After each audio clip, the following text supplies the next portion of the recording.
রতনপুর গ্রামে রাকেশ আর হাবু নামের দুইটি লোক বাস করত। হাবু রাকেশের বাড়িতে দিনমজুরের কাজ করত। কই গো গিন্নি, কোথায় গেলে? চারটে খেতে দাও দেখি, খেয়ে দে কাজে যেতে হবে। হ্যাঁ, তুমি বসো গো, আমি খাবার নিয়ে আসছি।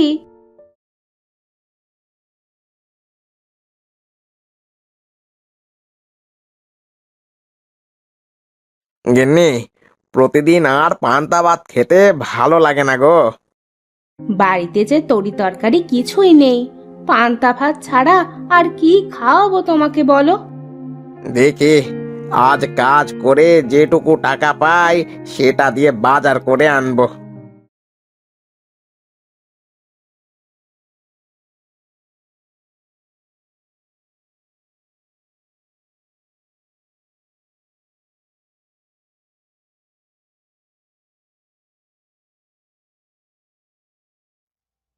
হাবু ভাত খেয়ে রাকেশের বাড়িতে কাজে যায়। বাবু, আজ কি কাজ করতে হবে? তুই আমাদের পশ্চিমের মাঠে যা, ওখানে লাউ ক্ষেত করেছিলাম। লাউ গাছগুলো নাকি এবারে ভালো হয়নি। লাউ গাছগুলো কেটে দিয়ে জমি পরিষ্কার করে ফেল, তারপর জমিটা সেচ দিয়ে ভুট্টা লাগাবো। আচ্ছা বাবু, আমি দেখে আসছি কি অবস্থা লাউ গাছগুলোর।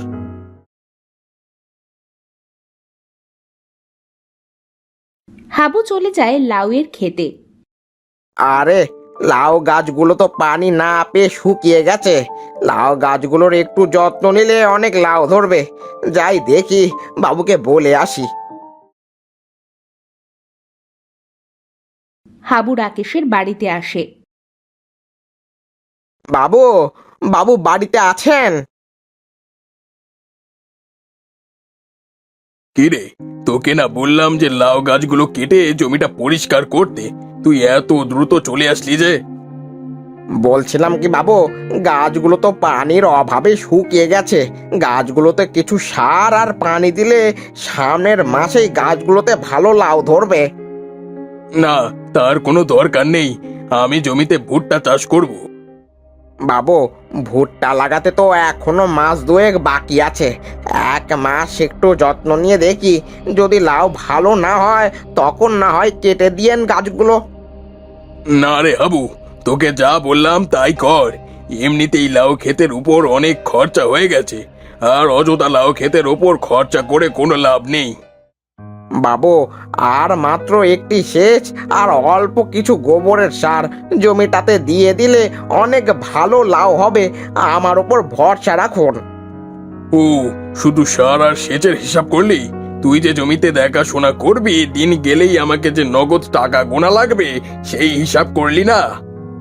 তাহলে আপনি বরং এক কাজ করেন, যদি আমি যত্ন নিয়ে লাউ গাছগুলোতে ভালো লাউ ফলাতে পারি তবে আমাকে টাকা দিয়েন, আর না হলে আমাকে কোনো টাকা দেওয়া লাগবে না। তোর যে ভরসা দেখছি আর তুই যেভাবে বলছিস, তাতে তো আর তোকে না বলা যাচ্ছে না। যা, কাজে লেগে পড়, আর জমিতকে বলে জমিতে সেচ দিয়ে দে। আচ্ছা বাবু, আমি এক্ষুনি যাচ্ছি, সেচ দিয়ে দেবো জমিতে।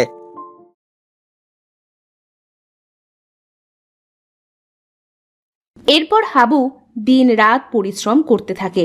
হাবু কোনোদিন জমিতে সেচ দেয়, তো কোনোদিন জমিতে সার দেয়। রাকেশের জমিতে অনেক লাউ ধরে।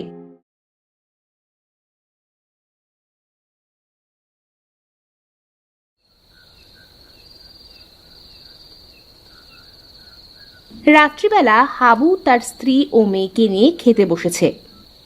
বাবা, তুমি বাজার থেকে একটা বড় লাউ আর একটা বড় দেখে রুই মাছ কিনে আনবে। প্রতিদিনই পান্তা ভাত খেতে ভালো লাগে না।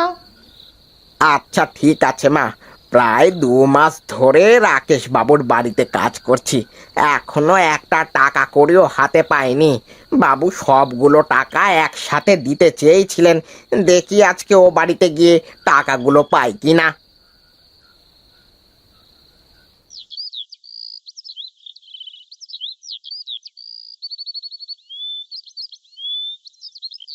কি রে হাবু, এত সকাল সকাল কি মনে করে?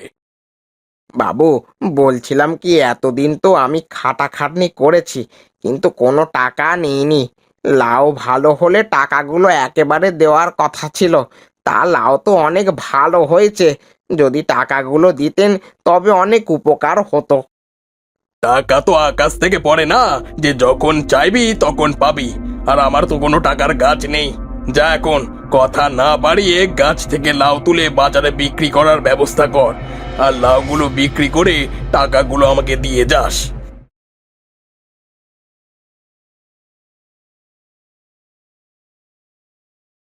সন্ধেবেলায় হাবুর বাড়ি ফেরার সময় হলে সে লাউ খেতে বসে বসে ভাবছিল, হায় রে কপাল আমার, মেয়েটা এত বড় হয়েছে কোনোদিন কোনো আবদার করেনি।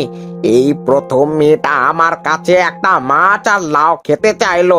কেমন বাবা আমি, মেয়ের সামান্য আবদারটুকু পূরণ করতে পারি না।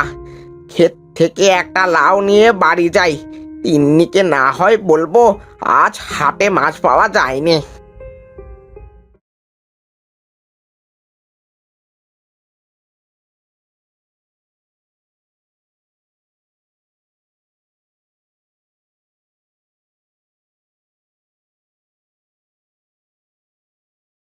হাবু ঘরে ঢুকতেই তার মেয়ে তিন্নি আসে তার কাছে।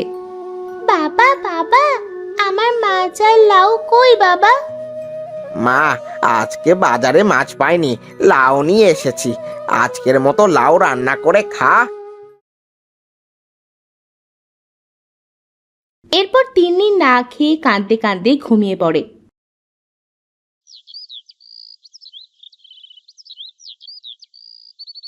পরের দিন সকালবেলা হাবু ঘুম থেকে উঠে রাকেশের লাউ খেতে গিয়ে দেখে সব লাউ গাছ কেটে দিয়েছে। বাবু, এ কি অলক্ষণে কাজ করলেন আপনি? গাছগুলোতে কত লাউয়ের জালি পড়েছিল, আপনি এখন গাছগুলো কেটে দিলেন কেন? লাউ বেচে আর কয় টাকা রোজগার হতো বল? এবারে ভুট্টার দাম ভালো হবে, তাই জমিতে ভুট্টা লাগাবো। ওই দেখ, খাওয়ার মতো লাউগুলো সব লোকদের দিয়ে তুলিয়ে রেখেছি, ওখান থেকে কিছু লাউ নিয়ে যা।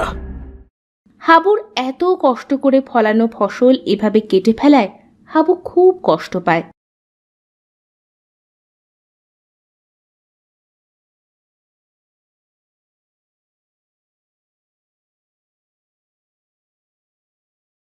হাবু সেখান থেকে একটা পাকা লাউ নিয়ে বাড়িতে চলে আসে।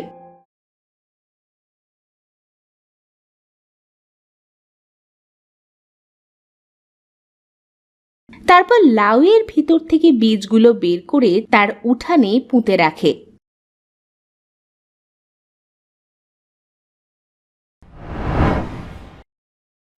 মা মা, দেখো দেখো, আমাদের উঠানে কত সুন্দর লাউ গাছ হয়েছে।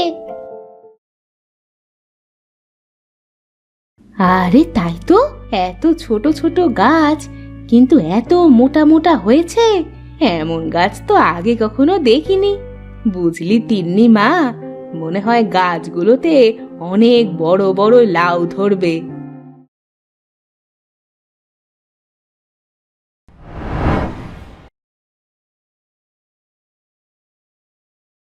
তিনি রোজ লাউ গাছের কাছে এসে তার সব দুঃখের কথা বলে। জানো লাউ গাছ, আমাদের অনেক অভাব, কিন্তু আমাকে আমার বাবা অনেক ভালোবাসে। যদি আমাদের সংসারের অভাব না থাকতো তাহলে আমি বাবার কাছে যা চাইতাম বাবা আমাকে তাই দিত। আমি জানি না তুমি আমার কথা শুনতে পাও কিনা, তবে আমি শুনেছি গাছেরাও নাকি কথা শুনতে পারে। তুমি যদি আমার কথা শুনতে পারো তাহলে তুমি অনেক বড় বড় লাউ দিও, যাতে আমাদের সব অভাব দূর হয়ে যায়।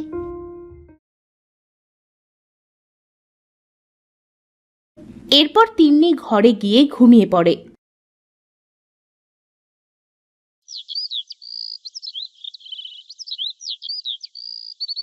একদিন এসে দেখে তার লাউ গাছে 2টি জালি ধরেছে। এই দেখে তিন্নি অনেক খুশি হয়।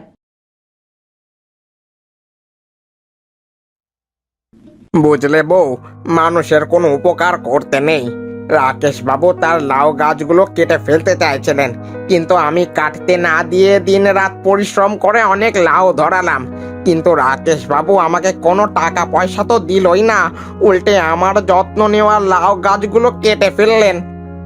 তুমি একদম চিন্তা করো না গো, তার জমিতে তার গাছ, সে কি করবে সেটা তার ব্যাপার। এসব ভেবে তুমি কষ্ট কেন পাচ্ছ? আমার যদি এক টুকরো জমি থাকতো তবে আমাদের সংসারে কোনো অভাব লাগতে দিতাম না। বিধাতা চাইলে সবই হবে। এখন চিন্তা না করে ঘুমাও তো দেখি।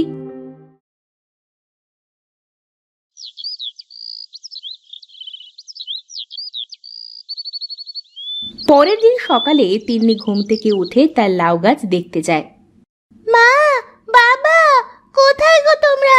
তাড়াতাড়ি এসো, দেখে যাও আমার গাছে কত বড় লাউ হয়েছে। তিন্নি চেঁচামেচি শুনে হাবু আর তার গিন্নি ঘর থেকে বেরিয়ে এসে দেখে তার গাছে বিশাল বড় বড় 2টা লাউ ধরেছে। ও মা, এত বড় লাউ! এ তো আমি বাপের জন্মে চোখে দেখিনি। আরে তাই তো, এত বড় লাউ আমিও তো কোনোদিন দেখিনি। এর লাউ তো বাজারে বিক্রি করতে হলে একটা গোটা গরুর গাড়ি দরকার। তবে তাই করো, একটা বড় গরুর গাড়ি নিয়ে এসে লাউ দুটো কেটে বাজারে বিক্রি করে দিয়ে আসো। তার এই লাউয়ের কথা গ্রামে গ্রামে ছড়িয়ে পড়ে।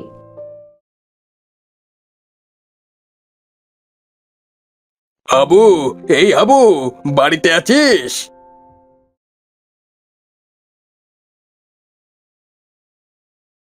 কি হয়েছে রাকেশ বাবু? তোর বড় লাউয়ের রহস্যটা কি আমাকে বলতো। লোকে বলে কষ্ট করলে কেষ্ট মেলে,